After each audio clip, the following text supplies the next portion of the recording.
Сергей Васильевич, очень тяжелый матч. Что сегодня не позволило нам добиться победы? Ну, скажу так, что, наверное, не забили на один больше.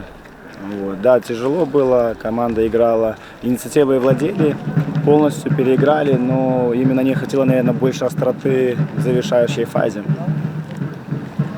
Лида владела инициативой буквально 4 минуты, и за эти 4 минуты забила гол. Почему так произошло? Знаете, тяжело, когда ты постоянно атакуешь, все равно где-то будет провал, так как команда настроена только на атаку. Вот где-то потеря, может, концентрации. Угловой получился такой, сказать, несуразный. Вроде простая ситуация, но, видите, с углового знали, что будут подавать на дальнюю, но игрок переиграл на нашего игрока.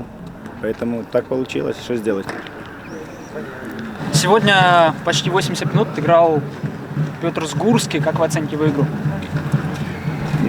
Скажу так, у нас отыграл, скажем так, более-менее нормально, но что-то еще не хватает, наверное, то, что только влился в команду.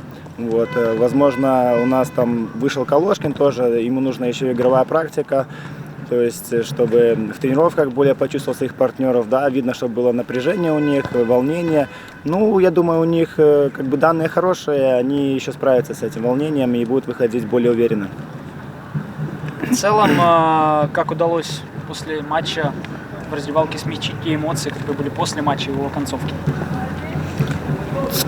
Все на эмоциях, конечно, все переживают. Все-таки была победная игра, как если посмотреть на игру.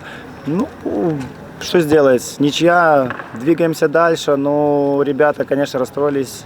Вот. Но, наверное, такая ничья нас больше закалит и будем более уверенно побеждать в следующем матче. Будем хотя бы стремиться к этому.